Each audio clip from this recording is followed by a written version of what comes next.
अब तो हमने ऐसा भी सुना है, अभी थोड़े दिन पहले एक बालक ने हमको प्रश्न किया, उसने दिखाया, एडवर्टाइजमेंट में भी हमने देखा है, जुआ तो ऐसा हो गया, पहले कोई कोई जगह होता था, फिर शहर में होने लगा, अब तो ये स्थिति है कि तुम घर बैठे अकेला अपना फोन में भी जुआ खेल सकता है।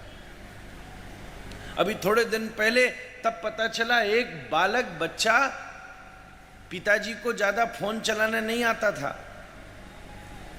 तो कोई बैंक का काम होता था तो अपने लड़का से कराता था।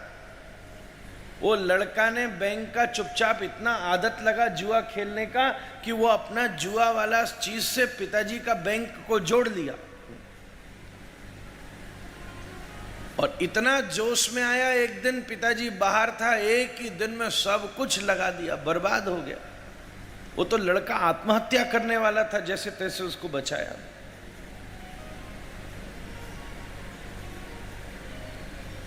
ये 4 स्थान परीक्षित ने कलयुग को रहने के प्रदान किए हैं।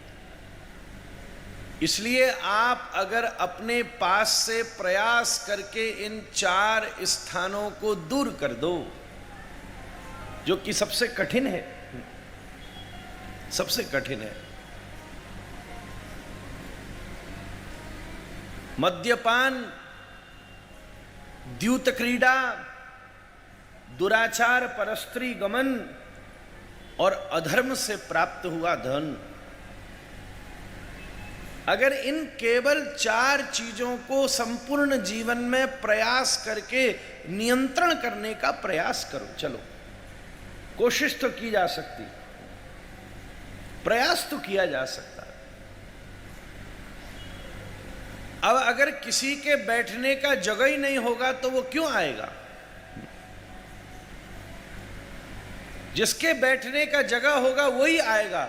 अब कलयुग के बैठने का जगह ही नहीं होगा तो कलयुग आपके जीवन में कैसे प्रवेश करेगा?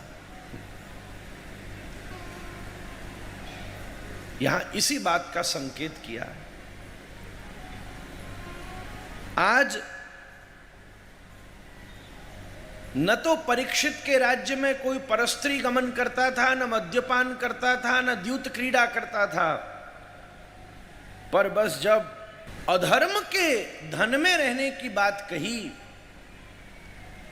तब कलयुग परीक्षित के ऊपर हावी हुआ।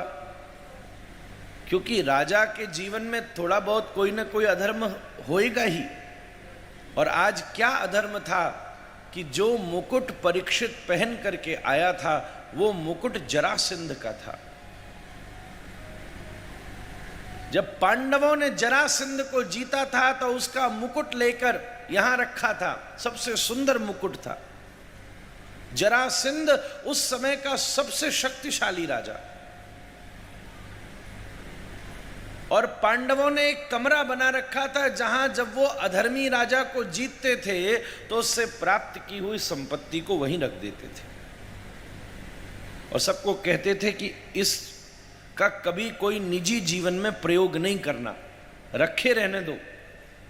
कभी बहुत ही कभी समाज में आवश्यकता हो तो समाज की सेवा के लिए, दान पुण्य के लिए तभी इसका प्रयोग करना। परीक्षित को भी मना किया, पर बच्चे का एक स्वभाव होता है ना, जो चीज उसको मना करो वो ज्यादा करता है। आज परीक्षित उसी कमरे में चले गए तो देखा जरासंध का मुकुट बहुत सुंदर था, और आज जरासंध के मुकुट को परीक्षित ने धारण किया और वो ही धारण करके आज जा रहा था। जैसे ही कहा अधर्म के धन में रहे, तुरंत कलयुग ने घुसकर परीक्षित के मुकुट में प्रवेश कर लिया, और कलयुग का प्रभाव व्याप्त हो गया।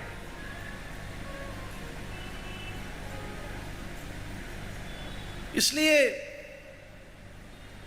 ये 4 जगह तो सब जगह मिलेगा, तीर्थ भी नहीं बचा कोई। हम कान पकड़ के हाथ जोड़ के बोले, तीर्थ भी ऐसा हो गया, बड़ा बड़ा धाम भी ऐसा हो गया जहां ये सब असद वस्तु बड़ी सुलभता से प्राप्त होती है, 24 घंटा प्राप्त होती है। इसलिए कली दावानलम नाद्य साधनम भस्मताम गतः। कली दावानल में सारे साधन नष्ट हो गए।